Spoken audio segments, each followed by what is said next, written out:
स्वागत है इस ऑनलाइन क्लास में आप सभी का। आज हम पढ़ने जा रहे हैं करंट अफेयर्स, जो 16 फरवरी 2026 का करंट अफेयर्स है। तो जो आपके एग्ज़ाम के लिए बहुत ही महत्वपूर्ण है।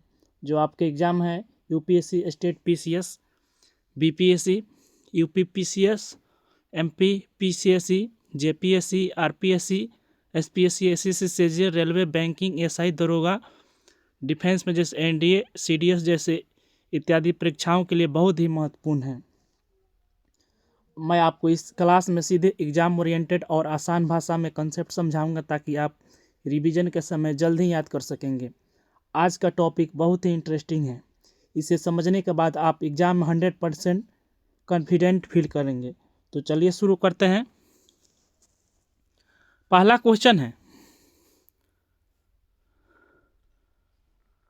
क्वेश्चन है कि who has become the first women officer to be appointed to the board of airports authority of India यानी एआई, और एयरपोर्ट्स अथॉरिटी ऑफ इंडिया यानी एआई। तो ऑप्शन एक में है जो यानी कह रहा है कि भारतीय विमानपत्तन प्राधिकरण यानी एआई के बोर्ड में नियुक्त होने वाली पहली महिला अधिकारी कौन बनी है। यानी हाल ही में जो भारतीय विमानपत्तन प्राधिकरण के बोर्ड में नियुक्त होने वाली पहली महिला अधिकारी कौन बनी है। तो कौन बनी है? तो ऑप्शन एक में निवेदिता दुबे, ऑप्शन बी में प्रिया शर्मा, ऑप्शन सी में सुनीता नारायण, ऑप्शन डी में आरती सिंह। तो भारतीय विमानपत्तन प्राधिकरण यानी एआई जो एयरपोर्ट्स अथॉरिटी ऑफ इंडिया के बोर्ड में नियुक्त होने वाली पहली महिला अधिकारी कौन बनी है। तो इसका आंसर हो जाएगा ऑप्शन ए सही हो जाएगा, निवेदिता दुबे। जो ऑप्शन एक सही हो जाएगा, निवेदिता दुबे हाल ही में बनी है भारतीय विमानपत्तन प्राधिकरण यानी एआई के अधिकारी बनी है। एयरपोर्ट्स अथॉरिटी ऑफ इंडिया के अधिकारी हाल ही में बनी है कौन? तो निवेदिता दुबे बनी है, जो पहली महिला अधिकारी बनी है। तो हाल ही में चर्चा में रही हैं, जो वीवीआई क्वेश्चन है। तो आइए इनके बारे में देखते हैं और कुछ। जो ऑप्शन ए सही हो जाएगा, निवेदिता दुबे। जो निवेदिता दुबे जो 30 जनवरी 2026 को भारतीय विमान प्राधिकरण यानी एएआई के बोर्ड में मेंबर कौन बनी है? तो ह्यूमन रिसोर्स यानी एचआर के पद पर नियुक्त किया गया। इन्हें नियुक्त होने के साथ ही एआई के बोर्ड के पहले महिला अधिकारी बनी हैं, जो हाल ही में चर्चा में रही हैं। तो इसलिए बहुत ही महत्वपूर्ण क्वेश्चन है। जो हाल ही में जो भारतीय विमान जो अथॉरिटी ऑफ इंडिया यानी भारतीय विमानपत्तन के अभी अधिकारी कौन है, चेयरमैन कौन है? Shri Vipin Kumar is chairman of airports authority of India यानी एएआई के जो अधिकारी हैं चेयरमैन। जो चेयरमैन कौन है? तो श्री विपिन कुमार है हाल ही में।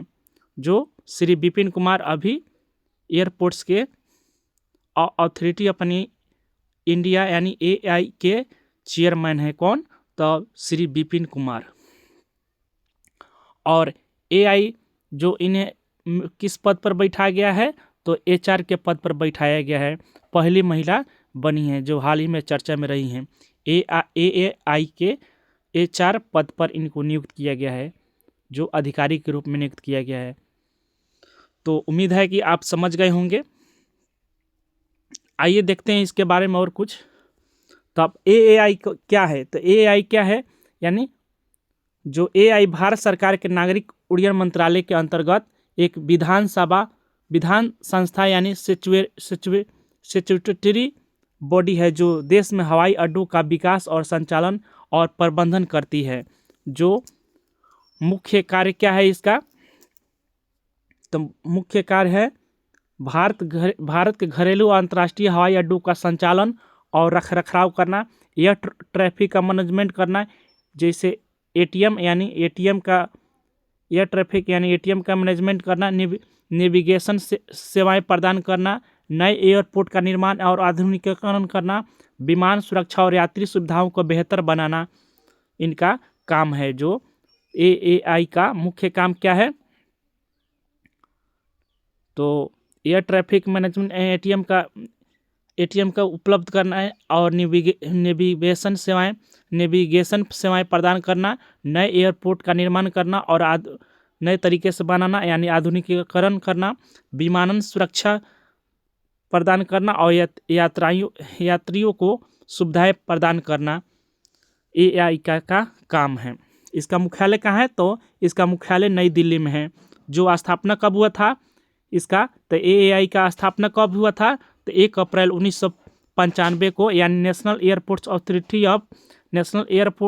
अथॉरिटी ऑफ का स्थापना कब हुआ था? तो 1 अप्रैल 1995 को स्थापना हुआ था, जिसे नेशनल एयरपोर्ट्स अथॉरिटी और इंटरनेशनल एयरपोर्ट्स अथॉरिटी के विलय से एआई का निर्माण हुआ है।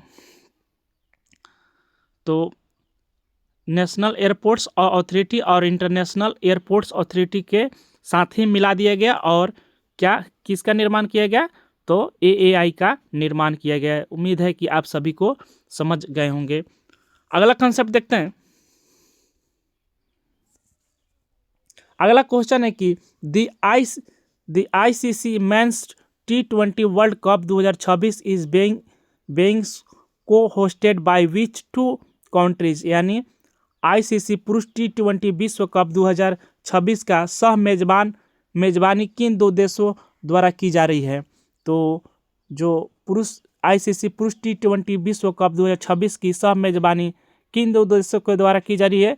तो ऑप्शन 1 में है ऑस्ट्रेलिया और न्यूजीलैंड, ऑप्शन बी में है वेस्ट इंडीज और अमेरिका, ऑप्शन सी में है भारत और श्रीलंका, ऑप्शन डी में है दक्षिण अफ्रीका और जिम्बाब्वे।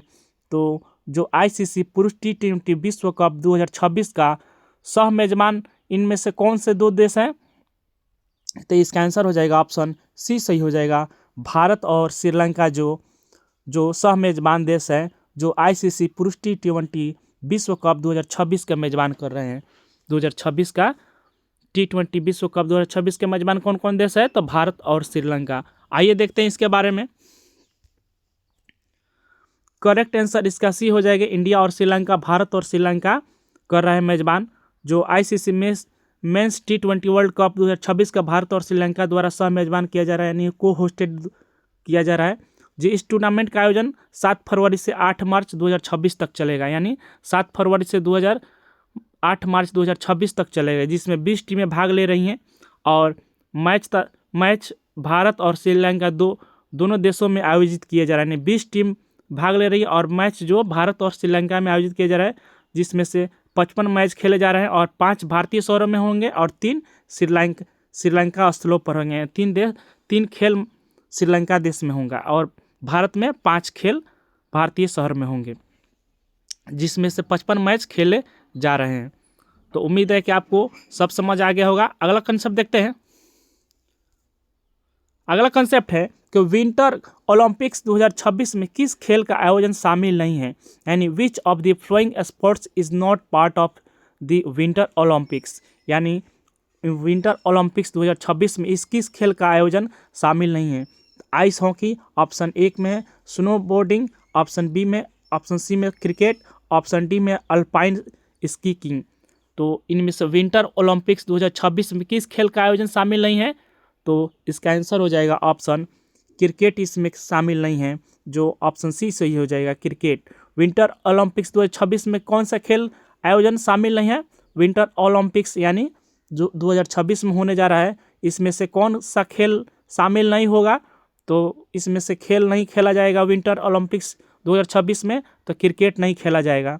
तो आइए इसके बारे में क्यों नहीं खेला जाता है तो देखते हैं इसके बारे में। तो इसका आंसर सी हो जाएगा क्रिकेट।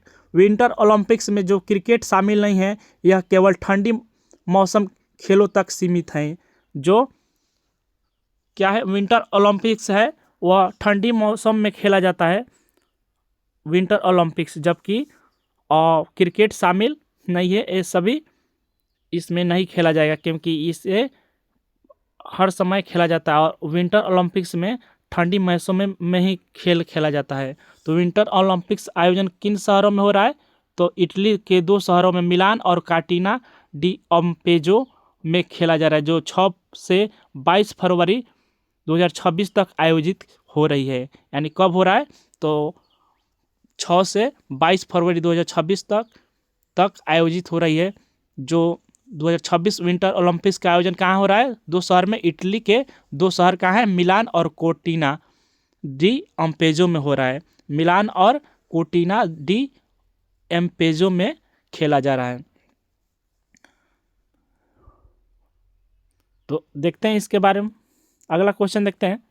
अगला क्वेश्चन है कि 62वीं म्यूनिख सिक्योरिटी कॉन्फ्रेंस 2026 का कहाँ आयोजित हुई थी, यानी where was the 62 Munich security conference यानी 2026 हेल्ड, यानी जो 62वीं म्यूनिख सिक्योरिटी कॉन्फ्रेंस 2026 कहाँ आयोजित हुई थी, तो ऑप्शन 1 में बर्लिन, ऑप्शन बी में जिनेवा, ऑप्शन सी में म्यूनिख, ऑप्शन डी में पेरिस।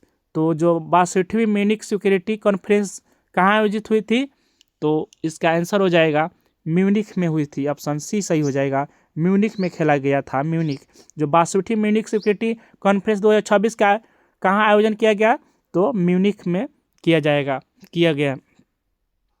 देखते हैं, आइए इसके बारे में और कुछ।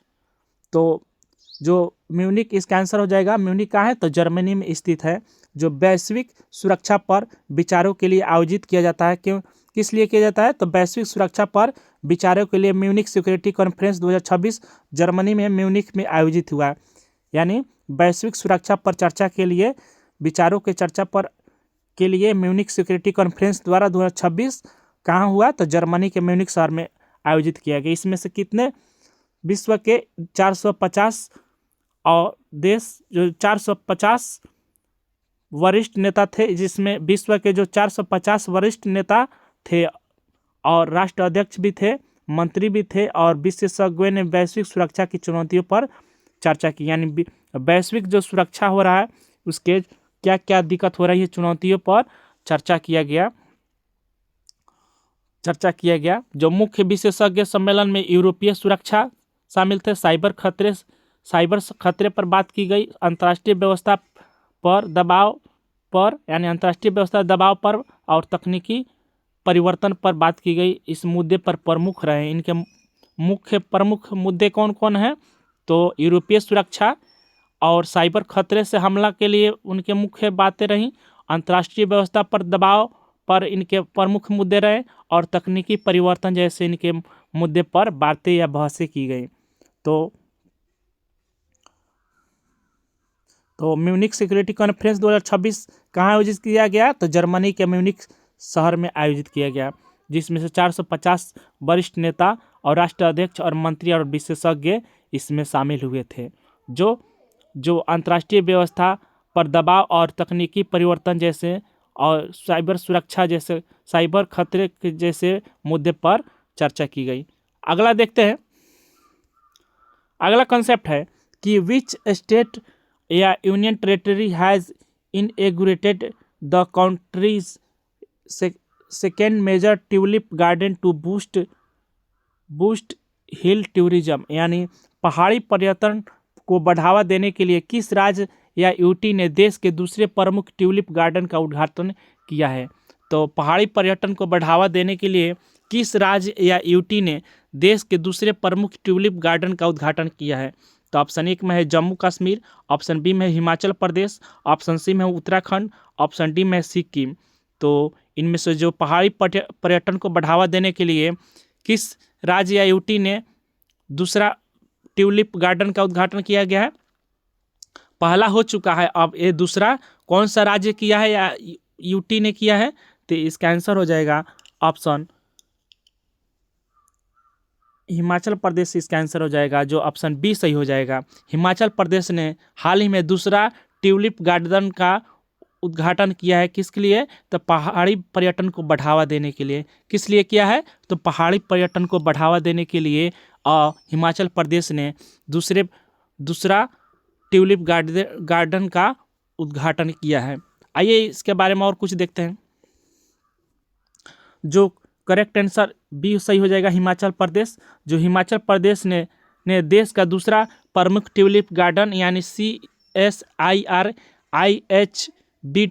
ट्यूलिप गार्डन का उद्घाटन किया गया, जो किसके द्वारा किया गया था? CSIR-IHBT के सहयोग से, यानी इसका जो दूसरा प्रमुख ट्यूलिप गार्डन इसके के माध्यम से उद्घाटन किया गया। ट्यूलिप गार्डन यानी CSIR और IHBT के माध्यम से ट्यूलिप गार्डन का उद्घाटन किया गया। कहाँ पे है? तो हिमाचल प्रदेश के पालमपुर कांगड़ा जिले में उद्घाटन किया गया, जो पर्यटन को बढ़ावा देने के लिए किया गया है। देश का प्रमुख पहला ट्यूलिप गार्डन कहाँ है? तो जो पहला प्रथम कहाँ है ट्यूलिप गार्डन? तो गार्डन श्रीनगर जम्मू कश्मीर में स्थित है। इसका नाम क्या है? तो Indira Gandhi memorial tulip garden नाम है उसका। Indira Gandhi memorial tulip garden है जिसका नाम। देश का पहला प्रमुख ट्यूलिप गार्डन का नाम क्या है? तो Indira Gandhi memorial tulip garden. कहाँ पे स्थित है? तो श्रीनगर जम्मू कश्मीर में स्थित है। उसका पहले नाम क्या था? Indira Gandhi memorial tulip garden का पहला नाम क्या था? तो सिराज बाग के नाम से जाना जाता था पहले। उसको क्या पहले नाम जाना जाता था? तो सिराज बाग के नाम से जाना जाता था Indira Gandhi memorial tulip garden को।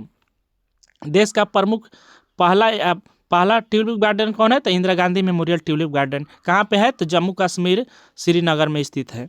तो उम्मीद है कि आप समझ गए होंगे। अगला कंसेप्ट देखते हैं।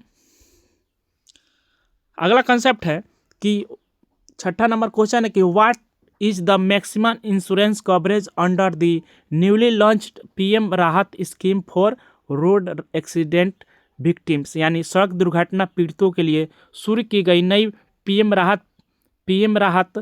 राहत योजना के तहत अधिकतम बीमा कवरेज क्या है? तो सड़क दुर्घटना में जो पीड़ित के लिए प्रधानमंत्री द्वारा हाल ही में किया गया कितना बीमा ये कवरेज करेगा? तो ऑप्शन 1 में है 50,000, ऑप्शन बी में है 1 लाख, ऑप्शन सी में है 1.5 लाख, ऑप्शन 2 में है, ऑप्शन डी में है 2 लाख। तो सड़क दुर्घटना में हुए पीड़ित व्यक्ति के लिए PM राहत योजना के तहत कितने बीमा कवरेज करेगा? तो इसका आंसर हो जाएगा ऑप्शन सी सही हो जाएगा। 1.5 लाख बीमा का कवरेज किया गया है, जो 1.5 लाख इसका आंसर हो जाएगा। जो सड़क दुर्घटना पीड़ितों के लिए PM राहत योजना के तहत कितना बीमा कवरेज करेगा? तो 1.5 लाख रुपया बीमा कवरेज करेगा। आइए देखते हैं इसके बारे में देखते हैं। तो 1.5 लाख का कवरेज करेगा, ऑप्शन सी सही हो जाएगा। PM राहत योजना के तहत सड़क दुर्घटना पीड़ितों के लिए कितना 1.5 लाख का कैशलेस इलाज मिलेगा। इसमें 7 दिन तक कैशलेस इलाज मिलेगा। जो 7 दिन तक PM राहत योजना के तहत सड़क दुर्घटना में पीड़ितों को 1.5 लाख तक का कैशलेस इलाज मिलेगा 7 दिनों तक। जो हाल ही में फरवरी 2026 में प्रधानमंत्री द्वारा लॉन्च किया गया है इसको। इसका मुख्य विशेषताएं क्या है? तो मुख्य विशेषताएं हैं कि दुर्घटना के दौरान 24 से 48 घंटे के स्थिरीकरण को उपचार करना और पुलिस को सत्यापन डिजिटल कराना और मोटर व्हीकल एक्सीडेंट फंड से भुगतान कराना। जो व्यक्ति एक्सीडेंट किया है तो उसके द्वारा भुगतान किया जाएगा। इससे क्या फ़ायदा मिलेगा? तो यह गोल्डन हावर में तत्काल मदद की सुनिश्चित करता है और EDR और 112 इमरजेंसी से लिंक बढ़ता है। यानी इसके लिए लिंक जोड़ा गया है EDR के और 112 से आप इमरजेंसी सेवा ले सकते हैं और EDR के मदद से भारत सरकार को मदद मिलेगी। EDR के मदद से, यानी गोल्डन हावर के नाम से जाना जाता है। जो मुख्य विशेषताएं में इसको दुर्घटना के 24 से 48 घंटे में इसको उपचार करना है और पुलिस को सत्यापन भी करना है और मोटर व्हीकल एक्सीडेंट के फंड से भुगतान भी करवाना है। जो व्यक्ति एक्सीडेंट किया है उससे भी भुगतान करवाना है। तो आइए देखते हैं EDR क्या है और आप इसे 112 पर हेल्पलाइन इमरजेंसी लिंक से जोड़ सकते हैं। आइए देखते हैं अगला इसमें EDR क्या है। तो EDR यानी इलेक्ट्रॉनिक डिटेल्स एक्सीडेंट रिपोर्ट, यानी इलेक्ट्रॉनिक डिटेल एक्सीडेंट रिपोर्ट यानी भारत सरकार सड़क परिवहन और राजमार्ग मंत्रालय द्वारा एक पहल है। क्या है? एक पहल है। यानी ईडीआर क्या है? तो इलेक्ट्रॉनिक्स डिटेल एक्सीडेंट रिपोर्ट, यानी भारत सरकार के सड़क परिवहन और राजमार्ग मंत्रालय का एक पहल है। इससे पहले IRAD के नाम से जाना जाता था। यानी IRAD का मतलब क्या है? तो इंटीग्रेटेड रोड एक्सीडेंट डेटाबेस कहा जाता था पहले। तो आप समझ गए होंगे कि ईडीआर क्या है? तो इलेक्ट्रॉनिक्स डिटेल एक्सीडेंट रिपोर्ट, यानी भारत सरकार के सड़क और परिवहन और राज्य मंत्रालय की एक पहल है। यानी एक पहल है जो इससे पहले क्या जाना जाता था? तो IRAD के नाम से जाना जाता था, जो इंटीग्रेटेड रोड एक्सीडेंट डेटाबेस कहा जाता था। आइए, इसका क्या उद्देश्य है? तो इसका उद्देश्य है कि पूरे देश के सड़क दुर्घटनाओं को डेटा एकीकृत करेगा और एक साथ रखेगा एकीकृत डाटा को, और दुर्घटनाओं के कारण विश्लेषण करके सड़क सुरक्षा नीतियों के तहत बनाना। और संरचना इसका क्या है? इसमें पुलिस, स्वास्थ्य विभाग आदि सभी इसमें एजेंसियां शामिल होती हैं, जो डेटा को दर्ज करती हैं और उनका विश्लेषण करती हैं और कहाँ भेजती है? तो विश्व वर्ल्ड बैंक के पास भेजती हैं। तो वर्ल्ड बैंक के द्वारा क्या होता है? तो हमें फंडिंग मिलती है, यानी वर्ल्ड बैंक के द्वारा वित्त पोषित हमें दिया जाता है, जिससे दुर्घटनाओं के पैटर्न पर इसे समझने में मदद मिलता है। किसको? तो वर्ल्ड बैंक को, जिससे उपयोग में लाता है ईडीआर। यानी ईडीआर के माध्यम से हम लोग क्या करते हैं? तो डेटा एकीकृत करके और वर्ल्ड बैंक के पास भेजते हैं। वर्ल्ड बैंक क्या करता है? तो फंडिंग हमें देता है और वित्त पोषित करता है, जिससे डेटा के माध्यम से वर्ल्ड बैंक हम लोग को क्या करता है? तो फंडिंग देता है और उससे उसको पैटर्न समझने में मदद मिलता है ईडीआर के माध्यम से। तो उम्मीद है कि आप समझ गए होंगे। अगला कंसेप्ट देखते हैं। The India all impact expo या summit 2026 was launched by which country in February 2026? यानी इंडिया AI इम्पैक्ट एक्सपो या summit 2026 was launched by which country in February 2026? फरवरी 2026 में नई India AI impact expo summit 2026 को किस देश ने लॉन्च किया है? यानी फरवरी 2026 में नई इंडिया AI इम्पैक्ट एक्सपो या समिट 2026 को किस देश ने लॉन्च किया है? तो ऑप्शन 1 में है चाइना, ऑप्शन बी में जापान, ऑप्शन सी में है इंडिया, ऑप्शन डी में USA। तो फरवरी 2026 में नई इंडिया AI इम्पैक्ट है, या इस एक्सपो कहिए या समिट कहिए, तो इसको कौन देश ने लॉन्च किया है? तो इसको आंसर हो जाएगा इंडिया देश ने लॉन्च किया है, जो ऑप्शन 3 सही हो जाएगा।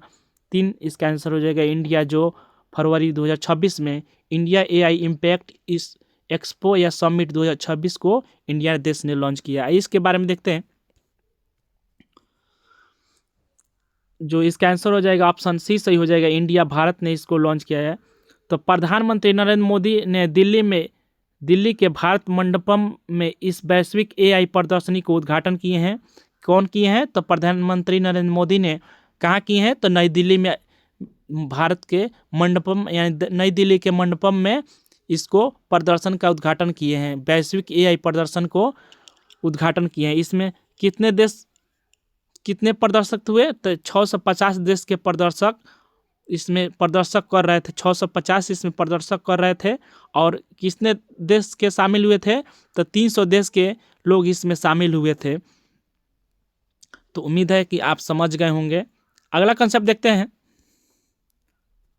अगला कंसेप्ट है कि 16 फरवरी 2026 को RBI ने किस वित्तीय गतिविधि पर रोक लगाई है? यानी on 16 February 2026 RBI imposed restrictions on which financial activity?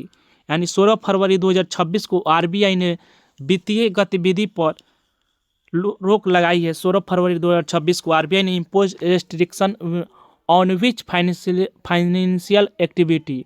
तो ऑप्शन 1 में crypto currency trading, option B में है ब्रोकर लेंडिंग यानी ब्रोकर लेंडिंग, ऑप्शन सी में है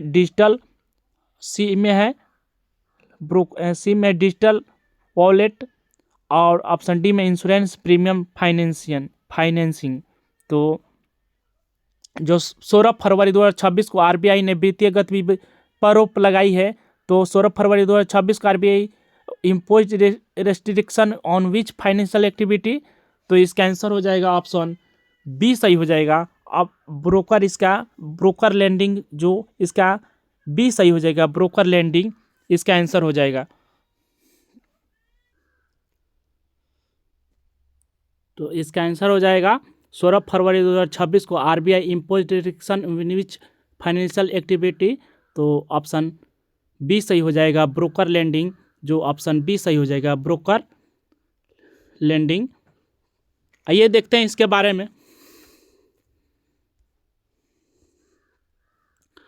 ऑप्शन बी सही हो जाएगा, ब्रोकर लैंडिंग, जो भारतीय रिजर्व बैंक द्वारा, किसके द्वारा, तो भारतीय रिजर्व बैंक के द्वारा ब्रोकर्स को बैंक फंडिंग देने के नियमों को क्या कर दिया है, सख्त कर दिया है, यानी कड़ा नियम कर दिया है।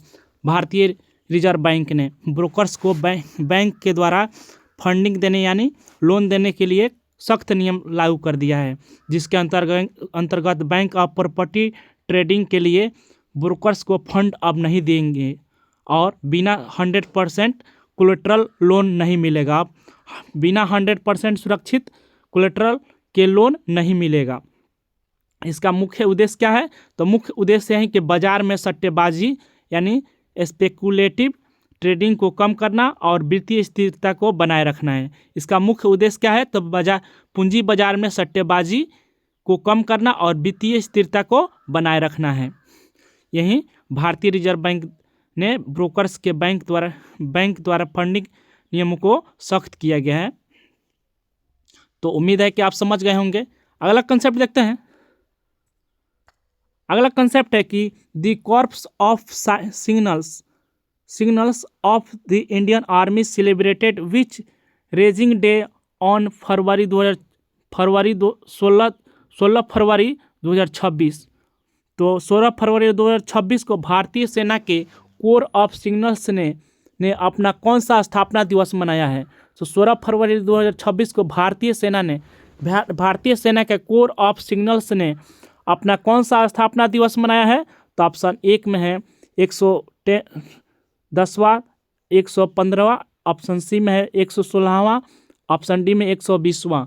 तो इसका आंसर हो जाएगा ऑप्शन सी सही हो जाएगा, 116वां, जो 16 फरवरी 2026 को भारतीय सेना के कोर ऑफ सिग्नल्स ने अपना कौन सा स्थापना दिवस मनाया है, तो 116वां अपना स्थापना दिवस मनाया है।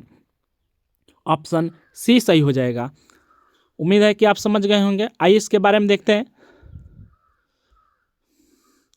जो ऑप्शन सी सही हो जाएगा, 116वां भारतीय सेना के कॉर्प्स ऑफ सिग्नल्स जो 16 फरवरी 2026 को 116वां स्थापना दिवस यानी रेजिंग डे मनाया है। यह 1911 में स्थापित हुआ था।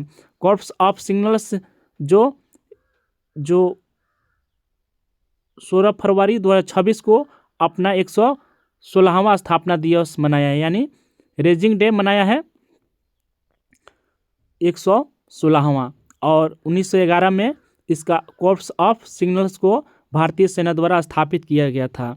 तब से लेकर आज तक यह भारतीय सेना के संचार प्रणाली के लिए रीढ़ का हड्डी बना हुआ है, यानी भारतीय सेना के संचार प्रणाली का मुख्य कार्य इसी के द्वारा होता है। इस अवसर पर राष्ट्रीय युद्ध स्मारक श्रद्धांजलि दी गई और व्हील्स ऑफ वैलोर यानी मोटरसाइकिल रैली जैसी गतिविधियां के भी आयोजित की जाती है भारतीय सेना द्वारा। तो उम्मीद है कि आप सब समझ गए होंगे। अगला कॉन्सेप्ट देखते हैं। अगला कॉन्सेप्ट है कि who was recently appointed as the chairman of GIFT City company, यानी जो हाल ही में जो गिफ्ट सिटी कंपनी के अध्यक्ष के रूप में किसे नियुक्त किया गया है। तो जो हाल ही में रिसेंटली गिफ्ट सिटी के कंपनी के अध्यक्ष के रूप में किसे नियुक्त किया गया है। तो ऑप्शन एक में उदय कोटक, ऑप्शन बी में शक्तिकांत दास, ऑप्शन बी में अरुंधति भट्टाचार्य, ऑप्शन सी में रघुराम राजन, ऑप्शन डी में है रघुराम राजन। तो जो हाल ही में जो गिफ्ट सिटी की कंपनी के अध्यक्ष के रूप में किसे नियुक्त किया गया है, तो इसका आंसर हो जाएगा ऑप्शन ए सही हो जाएगा, उदय कोटक को हाल ही में गिफ्ट सिटी के नए कंपनी के अध्यक्ष के रूप में नियुक्त किया गया। किसको किया गया? तो गिफ्ट सिटी कंपनी के अध्यक्ष के रूप में किसे नियुक्त किया गया? तो उदय कोटक को नियुक्त किया गया। ऑप्शन ए सही हो जाएगा, उदय कोटक इसका आंसर हो जाएगा। जो आईएएस के बारे में देखते हैं, जो हाल ही में जो गुजरात सरकार ने अनुभवी बैंकर उदय कोटक को क्या किया है? गिफ्ट सिटी का नया अध्यक्ष नियुक्त किए हैं। किसे अध्यक्ष नियुक्त किए हैं? तो गिफ्ट सिटी का नया अध्यक्ष किसे नियुक्त किए हैं?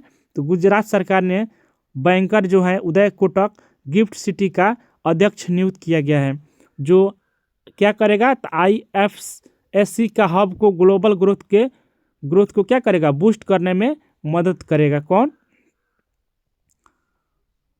जो IFC के रूप में काम करेगा, ग्लोबल ग्रोथ को बूस्ट को करने में मदद करता है।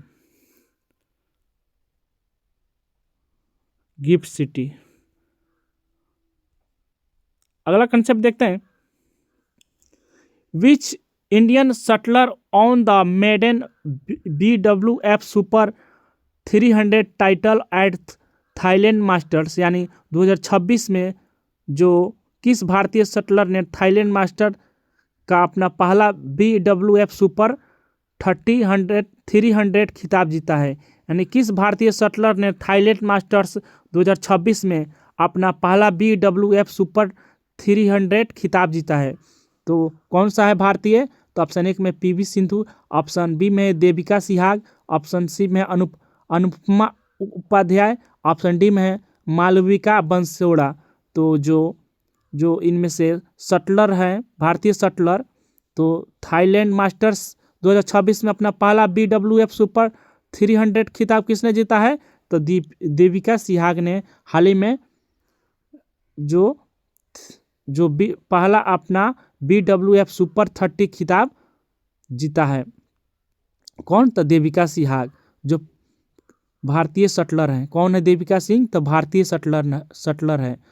कहाँ की खिताब जीती हैं? तो थाईलैंड मास्टर 2026 में अपना पहला BWF सुपर 300 खिताब जीती हैं। तो आइए इनके बारे में देखते हैं और कुछ। देविका सिहाग जो फाइनल में मलेशिया की गो जिन वेई को 21-8 और 6-3 से हराया, और जो प्रतिद्वंदी यानी जो गो जिन वेई थी वो चोट के कारण क्या हुई? रिटायर हो गई, जिसके कारण वो हार गई। और देविका सिहाग ने हाल ही में वो जीत हासिल की है। तो हरियाणा की रहने वाली है देविका सिहाग, जो 20 वर्षीय हैं देविका सिहाग, और शानदार प्रदर्शन करते हुए महिला एकल के अपना सुपर 300 खिताब अपने नाम किया है। तो उम्मीद है कि आप सब समझ गए होंगे। अगला कंसेप्ट देखते हैं। अगला कंसेप्ट है कि क्वेश्चन नंबर 12 कि Adampur airport in Jalandhar has been renamed after which personality, यानी जालंधर के आदमपुर हवाई अड्डे का नाम बदलकर अब किस व्यक्तित्व के नाम पर रखा गया है? तो जालंधर के आदमपुर हवाई अड्डे का नाम बदलकर किस व्यक्तित्व के नाम पर रखा गया? तो ऑप्शन 1 में भगत सिंह, ऑप्शन बी में है श्री गुरु रविदास महाराज जी, ऑप्शन सी में महाराजा रंजीत सिंह, ऑप्शन सी में करतार सिंह सराभा। तो जो जालंधर के आदमपुर हवाई अड्डे का नाम बदलकर क्या रखा गया है? तो इसका आंसर हो जाएगा ऑप्शन बी सही हो जाएगा। श्री गुरु रविदास महाराज जी के नाम रखा गया है। क्या? आदमपुर हवाई अड्डे का नाम बदलकर अब श्री गुरु रविदास महाराज जी नाम रखा गया है। तो ऑप्शन बी सही हो जाएगा। आइए इनके बारे में देखते हैं कुछ। तो इसका आंसर ऑप्शन बी सही हो जाएगा, गुरु रविदास महाराज जी। जो भारत सरकार ने आदमपुर हवाई अड्डे एयरपोर्ट का नाम बदलकर श्री गुरु रविदास महाराज जी नाम रखा है, जो कहाँ पे है? आदमपुर, जो पंजाब में है। तो आदमपुर हवाई अड्डे का नाम क्या रखा गया? तो श्री गुरु रविदास महाराज जी एयरपोर्ट। यह निर्णय किसके द्वारा लिया गया? तो प्रधानमंत्री नरेंद्र मोदी द्वारा 1 फरवरी 2026 को पंजाब के गुरु रविदास जी की 649वीं जयंती के अवसर पर रखा गया था, जो हाल ही में चर्चा में रहा। जो इसका उद्देश्य क्या है? तो संत गुरु रविदास की समानता सेवा और गरिमा की शिक्षाओं को सम्मान देना है। इसका उद्देश्य क्या है? तो संत गुरु रविदास जी की समानता, सेवा और गरिमा की शिक्षाओं को सम्मान देना है। तो उम्मीद है कि आप सब समझ गए होंगे। अगला कंसेप्ट देखते हैं। अगला कंसेप्ट है which ministry launch the mass drug administration यानी MDA कैंपेन फॉर फिलियरेसिस एलिमिनेशन। तो किस मंत्रालय ने हाल ही में फाइलेरिया उन्मूलन के लिए मास ड्रग एडमिनिस्ट्रेशन यानी MDA अभियान शुरू किया है? तो इनमें से कौन सा मंत्रालय है जो फाइलेरिया उन्मूलन के लिए मास ड्रग एडमिनिस्ट्रेशन अभियान शुरू किया है? तो ऑप्शन 1 में है आयुष मंत्रालय, ऑप्शन बी में है ministry of health and family welfare यानी स्वास्थ्य और परिवार कल्याण मंत्रालय, ऑप्शन सी में है मिनिस्ट्री ऑफ सोशल जस्टिस सामाजिक न्याय मंत्रालय, ऑप्शन डी में मिनिस्ट्री ऑफ एजुकेशन शिक्षा मंत्रालय। तो इनमें से किस मंत्रालय ने फाइलेरिया उन्मूलन के लिए मास ड्रग एडमिनिस्ट्रेशन अभियान शुरू किया है? तो इसका आंसर हो जाएगा ऑप्शन बी सही हो जाएगा। Ministry of health and family welfare स्वास्थ्य और परिवार कल्याण मंत्रालय ने हाल ही में अभियान शुरू किया है, जो ऑप्शन बी सही हो जाएगा। Ministry of health and family welfare स्वास्थ्य और परिवार कल्याण मंत्रालय ने अभियान शुरू किया है, ऑप्शन बी सही हो जाएगा। आइए इनके बारे में देखते हो। जो ऑप्शन बी सही हो जाएगा ministry of health and family welfare, जो स्वास्थ्य और परिवार कल्याण मंत्रालय ने शुरू किया है। इस अभियान का लक्ष्य क्या है? तो 2027 तक भारत से लसिका फाइलेरिया को समाप्त करना यानी इन्फेंटिसिस को पूरी तरह समाप्त करना है, यानी हाथी पाँव हो जाता है, पैर मोटा हो जाता है, तो उसी को समाप्त करना है, यानी इसको हाथी पाँव भी बोलते हैं, यानी लसिका फाइलेरिया भी बोलते हैं। जो एंटी फाइलेरिया से दवाएं दी जाती है, जैसे में डेक दी जाती है, एल्बेंडाजोल दी जाती है, आइडिया दी जाती है, यानी एल्बेंडाजोल घर घर जाकर यानी बांटी जाती है आशा के द्वारा। जो 12 राज्यों में यह कार्यक्रम शुरू किया जा रहा है और 21 जिलों में चल रहा है, अभी 124 जिलों में चल रहा है अभी। तो उम्मीद है कि आप सब समझ गए होंगे। अगला कंसेप्ट देखते हैं कि Carlos Alcaraz on the Australian Open 2026 title he belongs to which country. तो कार्लोस अल्कराज ने ऑस्ट्रेलियन ओपन 2026 का खिताब जीता है, वह किस देश से संबंधित है? तो Carlos Alcaraz on the Australian Open 2026 title he belongs to which country. तो कार्लोस अल्कराज जो ऑस्ट्रेलियन ओपन 2026 का खिताब जीता वो किस देश से संबंधित है? वह किस देश के रहने वाले हैं? तो ऑप्शन 1 में सर्बिया, ऑप्शन बी में स्पेन, ऑप्शन सी में इटली, ऑप्शन डी में स्विट्जरलैंड। तो इसका आंसर हो जाएगा ऑप्शन बी सही हो जाएगा, स्पेन देश के रहने वाले हैं। जो कार्लोस अल्कराज कहाँ के रहने वाले हैं? तो स्पेन देश से रहने वाले हैं, जो ऑस्ट्रेलियन ओपन 2026 के खिताब अपने नाम किए हैं। कहाँ के रहने वाले हैं? तो स्पेन देश के रहने वाले हैं। देखते हैं इनके बारे में और। जो ऑप्शन बी सही हो जाएगा, स्पेन जो आंसर हो जाएगा। कार्लोस अल्कराज जो नोवाक जोकोविच को हराकर ऑस्ट्रेलियन ओपन 2026 पुरुष एकल खिताब अपने नाम कर लिया, यानी मेंस सिंगल्स का खिताब अपने नाम कर लिया है कार्लोस अल्कराज, जो स्पेन के रहने वाले हैं। किसको हराकर? तो नोवाक जोकोविच को हराकर ऑस्ट्रेलियन ओपन 2026 का अपने नाम कर लिए हैं। कहाँ के रहने वाले? तो स्पेन के 22 वर्षीय हैं कार्लोस अल्कराज, जो पहला ऑस्ट्रेलियन ओपन खिताब अपने नाम किए हैं। उन्होंने कैरियर ग्रैंड स्लैम पूरा किया है। और रोजर फेडरर कहाँ के हैं? तो स्विट्जरलैंड के हैं। और नोवाक जोकोविच सर्बिया के हैं। तो उम्मीद है कि आप सब समझ गए होंगे। अगला कंसेप्ट देखते हैं। अगला कंसेप्ट कि हाल ही में भारत सरकार ने किस शहर में 6th national crop national nutrition summit आयोजित किया गया है? तो जो recently the government of India organize the 6th national crop nutrition summit 2026 in which city? तो ऑप्शन 1 में न्यू दिल्ली, ऑप्शन बी में हैदराबाद, ऑप्शन सी में मुंबई, ऑप्शन डी में बेंगलुरु। तो हाल ही में भारत सरकार ने किस शहर में 6th national crop nutrition summit 2026 आयोजन किया गया? तो कहाँ पे किया गया, तो इसका आंसर हो जाएगा ऑप्शन सी सही हो जाएगा, मुंबई में किया गया। हाल ही में भारत सरकार ने जो छठा नेशनल क्रॉप न्यूट्रिशन समिट 2026 का आयोजन मुंबई में किया गया है। आइए देखते हैं इसके बारे में। तो छठा national crop nutrition summit 2026 Mumbai में आयोजित किया गया। जो इस सम्मेलन का मुख्य उद्देश्य क्या है, तो कृषि पोषण, सूक्ष्म पोषण तत्व, विशेष उर्वरक, जैविक इनपुट पर नीति और नवाचार वैज्ञानिक दृष्टिकोण से काम करना है। इस पे चर्चा भी की गई इसके द्वारा। नेशनल क्रॉप न्यूट्रिशन समिट में इसी पर चर्चा किया गया। कृषि को पोषण कैसे दिया जाएगा, सूक्ष्म पोषक कैसे तत्वों को मिलेगा, विशेष उर्वरक की से जैविक खाद पर कैसे नीतियाँ बनेगी, और नवाचार और वैज्ञानिक दृष्टिकोण से खेती कैसे किया जाएगा, इसी पर चर्चा किया गया। अगला कंसेप्ट देखते हैं। What is the theme of Saksham 2026 campaign inaugurated by ministry of petroleum and natural gas, यानी पेट्रोलियम और प्राकृतिक गैस मंत्रालय द्वारा शुरू किए गए सक्षम 2026 अभियान का विषय क्या है। यानी पेट्रोलियम और प्राकृतिक गैस मंत्रालय द्वारा शुरू किए गए सक्षम 2026 अभियान का मुख्य विषय क्या है, तो क्या है मुख्य विषय, तो ऑप्शन एक में है नेट 2070 तक net zero India, option B में है तेल और गैस बचाएं और हरित बने, ऑप्शन सी में है सभी के लिए ऊर्जा स्वस्थ, ऑप्शन डी में है सतत ईंधन सुरक्षित भविष्य। तो इसका आंसर हो जाएगा ऑप्शन बी सही हो जाएगा, conserve oil and gas go green.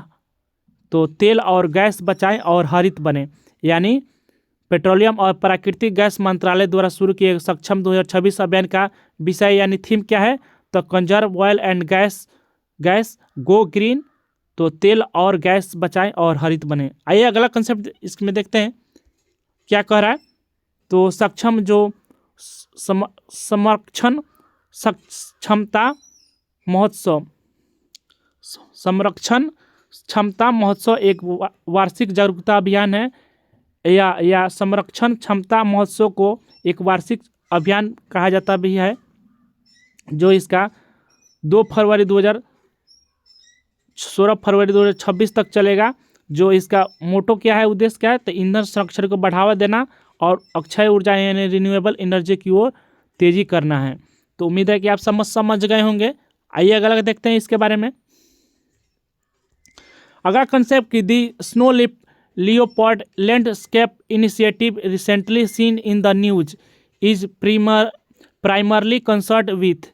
तो हाल ही में जो खबरों में रहा स्नो लेपर्ड लैंडस्केप इनिशिएटिव मुख्य रूप से किससे संबंधित है, यानी स्नो लेपर्ड लैंडस्केप इनिशिएटिव मुख्य रूप से किससे संबंधित है, तो ऑप्शन एक में सीमा पार पर्वतीय पारिस्थितिक तंत्र का संरक्षण, ऑप्शन बी में दक्षिण पूर्व एशिया में अवैध वन्य जीव व्यापार का मुकाबला, ऑप्शन सी में संयुक्त राष्ट्र की अंतर्देशीय आर्द्रभूमि पहल, ऑप्शन डी में वैश्विक जलवायु वित्त तंत्र। तो हाल ही में जो खबरों में रहा स्नो लेपर्ड लैंडस्केप इनिशिएटिव मुख्य रूप से किससे संबंधित है, तो इसका आंसर हो जाएगा ऑप्शन ए सही हो जाएगा, जो सीमा पार पर्वतीय पारिस्थितिक तंत्र का संरक्षण करना है, जो इसका ए आंसर हो जाएगा। स्नो लेपर्ड लैंडस्केप इनिशिएटिव का मुख्य रूप से संबंध है सीमा पार पर्वतीय पारिस्थितिक तंत्र का संरक्षण। आइए इसके बारे में देखते हैं। जो इसका आंसर ऑप्शन ए सही हो जाएगा, सीमा पार पर्वतीय पारिस्थितिक तंत्र का संरक्षण करना है। स्नो लेपर्ड लैंडस्केप इनिशिएटिव हिम तेंदुओं को संरक्षण के लिए, यानी बर्फ में रहने वाले तेंदुओं को संरक्षण के लिए हिमालय या ट्रांस हिमालयी क्षेत्रों में सीमा पार पारिस्थितिक तंत्र को क्या करना है, केंद्रित करना है या संरक्षण करना है।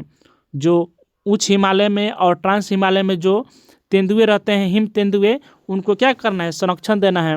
जिसमें कौन कौन देश शामिल है, तो भारत, नेपाल, भूटान आदि देश इसमें शामिल हैं। उम्मीद है कि आप सब समझ गए होंगे। अगला कंसेप्ट है with reference to data protection authority of India, यानी DPAI consider to the following statements. भारतीय डाटा संरक्षण प्राधिकरण यानी DPAI संदर्भ में निम्नलिखित कथनों पर विचार करें। तो with reference to data protection authority of India यानी DPI consider to following statement, यानी भारतीय डाटा संरक्षण के प्राधिकरण DPI के संदर्भ में निम्नलिखित कथनों पर विचार करें। तो कथन नंबर 1 है, क्या कह रहा है कथन 1, यह IT नियम संशोधन 2026 के तहत स्थापित एक संवैधानिक निकाय है। कथन 2 है कि इसके पास अनुपालन न करने पर महत्वपूर्ण डेटा फिडुशियरी पर जुर्माना लगाने की शक्ति है। और इसमें जो दिए गए कथन कौन कौन सही है, तो कथन 1 और कथन 2, तो इसका आंसर हो जाएगा तो ऑप्शन 2 कथन सही हो जाएगा इसका, जो भारतीय डेटा संरक्षण प्राधिकरण के संदर्भ में इसके पास अनुपालन न करने के महत्वपूर्ण डेटा फिडुशियरी पर जुर्माना लगाने की भी शक्ति है इस पे। या और जो कथन 1 है, ये IT नियम संशोधन 2026 के तहत स्थापित एक संवैधानिक नहीं है, एक स्टैट्यूटरी निकाय है। तो आइए देखते हैं इसके बारे में। तो क्या कह रहा है, तो digital sovereignty and data privacy यानी डिजिटल संप्रभुता और डाटा गोपनीयता के तहत क्या है, एक संवैधानिक निकाय है, न कि एक संवैधानिक निकाय है। तो IT रूल्स अमेंडमेंट 2026 के तहत बनाया गया ताकि डेटा सुरक्षा मानकों को लागू और विनियमित किया जा सके। तो उम्मीद है कि ऑप्शन 1 2 सही हो, बी सही हो जाएगा, खाली 2 इसमें सही होगा, बाकी कथन 1 गलत है। अगला कंसेप्ट देखते हैं। तो सेशन यहीं पर समाप्त होता है। तो अगर आपको वीडियो पसंद आया तो कमेंट में अपनी राय ज़रूर बताएं। Thank you. तो सेशन को लाइक कीजिए और शेयर भी कीजिए और सब्सक्राइब कीजिए और अपने राय ज़रूर दीजिए कि कैसा लगा। तो मिलते हैं एक नए सेशन के साथ, तब तक के लिए bye, have a nice day.